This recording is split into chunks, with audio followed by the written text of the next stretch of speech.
തിരുവനന്തപുരം തൈക്കാട് സ്ത്രീകളുടെയും കുട്ടികളുടെയും ആശുപത്രിയിൽ കുടിവെള്ളം മുടങ്ങിയ സംഭവത്തിൽ അന്വേഷണത്തിന് ഉത്തരവിട്ട മനുഷ്യാവകാശ കമ്മീഷൻ. ജല അതോറിറ്റി എക്സിക്യൂട്ടീവ് എഞ്ചിനീയർ അന്വേഷിച്ച് റിപ്പോർട്ട് നൽകണം. സെപ്റ്റംബർ 11 കമ്മീഷൻ ഓഫീസിൽ നടക്കുന്ന സിറ്റിംഗിൽ അസിസ്റ്റന്റ് എക്സിക്യൂട്ടീവ് എഞ്ചിനീയറും DMOയും ആശുപത്രി സൂപ്രണ്ടും ഹാജരാകാനും നിർദ്ദേശം.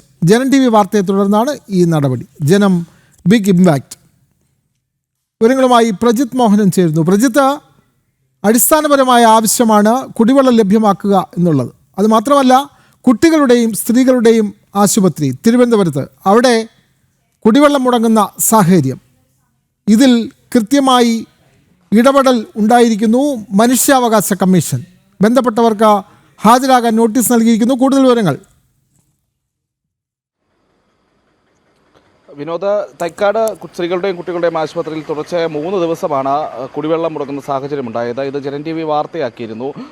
ജനം TV തന്നെയാണ് ഈ വാർത്ത ആദ്യമായി പുറത്തുവിടുന്നതും അവിടുത്തെ രോഗികളടക്കമുള്ള പ്രതികരണം നൽകുന്നതും. ഈ വാർത്തകളുടെയൊക്കെ അടിസ്ഥാനത്തിലാണ് ഇപ്പോൾ മനുഷ്യാവകാശ കമ്മീഷൻ ആ വിഷയത്തിൽ സ്വമേധയാ കേസെടുത്തിരിക്കുന്നത്. ജലവകുപ്പ് ജല അതോറിറ്റിയുടെ അസിസ്റ്റന്റ് എക്സിക്യൂട്ടീവ് എഞ്ചിനീയർ അന്വേഷണം നടത്തി റിപ്പോർട്ട് നൽകാനാണ് നിർദ്ദേശം നൽകിയിരിക്കുന്നത്.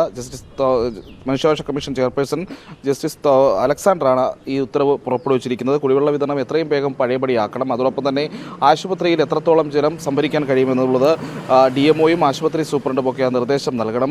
വരുന്ന 11-ാം തീയതി സെപ്റ്റംബർ 11 രാവിലെ 10 മണിക്ക് മനുഷ്യാവകാശ കമ്മീഷൻ സിറ്റിംഗിൽ ഉത്തരവാദിത്തപ്പെട്ട ഉദ്യോഗസ്ഥർ, അത് ഈ അന്വേഷണം നടത്തുന്ന ഉദ്യോഗസ്ഥരുടെ പ്രതിനിധികളും അതോടെ തന്നെ ആശുപത്രിയുടെയൊക്കെ പ്രതിനിധികളും ഹാജരാകണമെന്നുള്ള നിർദ്ദേശവും നൽകിയിട്ടുണ്ട്. ഇനി ഒരിക്കലും ഇത്തരത്തിലൊരു സാഹചര്യം ആശുപത്രിയിൽ ഉണ്ടാകാത്ത രീതിയിൽ കാര്യങ്ങൾ കുടിവെള്ളമടക്കം വിതരണം എപ്പോഴും ലഭ്യമാക്കണമെന്നുള്ള കാര്യവും ഈ മനുഷ്യാവകാശ കമ്മീഷൻ പുറപ്പെടുവിച്ച ഉത്തരവിൽ പറയുന്നുണ്ട്.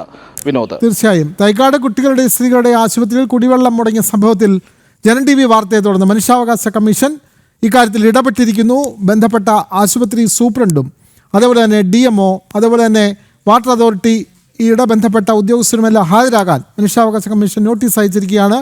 വിവരങ്ങൾ നൽകുകയായിരുന്നു തിരുവനന്തപുരത്ത് നിന്നും പ്രജിത്ത് മോഹനൻ.